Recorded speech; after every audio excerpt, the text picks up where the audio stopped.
आजादी, ये शब्द जितना सरल लगता है, उसकी कहानी उतनी ही लंबी और संघर्षपूर्ण है। कभी आपने सोचा है, भारत को स्वतंत्र होने में इतना समय क्यों लगा? क्योंकि एक समय था जब भारत भारत नहीं था। ये सैकड़ों रियासतों का जाल था, हर राज्य अपना, हर सरहद अपनी। जब एकता नहीं होती, तो दुश्मन के कदम आसानी से अंदर आ जाते हैं, और यही हुआ। शुरुआती विद्रोह आजादी के लिए नहीं थे। वे भूख, अत्याचार और जुल्म से उपजे स्थानीय गुस्से के फव्वारे थे। नील की जबरन खेती, राजस्व के कठोर नियम, मजदूरों की हालत और न्याय, जो यूरोपियन और भारतीय के लिए अलग था। हर स्थान पर लड़ाई थी, पर एक साथ नहीं, एक लक्ष्य नहीं। उस समय राष्ट्रीय स्तर का नेतृत्व नहीं था, और महिलाओं की भागीदारी भी बहुत कम थी।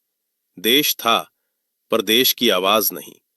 एक मंच चाहिए था, जहां भारत पहली बार खुद से मिले। फिर वर्ष 1885 आया, और इसके साथ भारतीय राष्ट्रीय कांग्रेस। इसका जन्म भी विवादों से घिरा था। कुछ इसे अंग्रेजों की चाल कहते हैं, और कुछ इसे भारत के राजनीतिक जागरण की पहली किरण।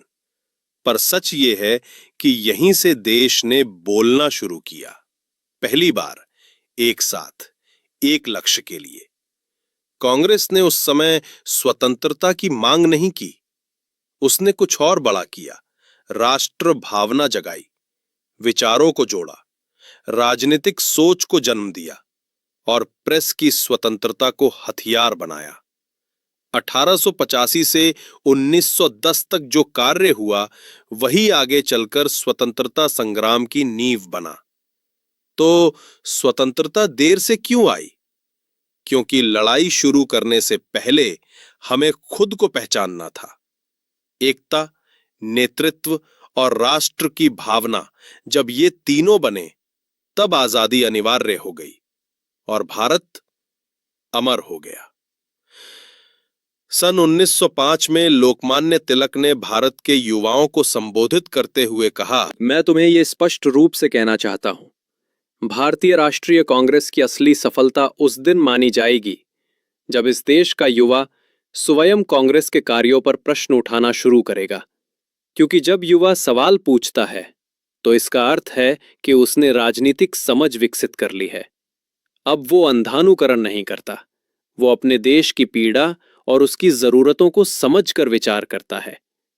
जब युवा अन्याय पर मौन नहीं रहता, तो ये सिद्ध होता है कि उसके हृदय में स्वतंत्रता की ज्वाला प्रज्वलित हो चुकी है। और मैं कहता हूं, जिस दिन भारत का नौजवान निडर होकर प्रश्न करेगा, अपने विचार रखेगा और नेतृत्व दिखाएगा, उसी दिन भारत की स्वतंत्रता की नींव वास्तव में मजबूत होगी।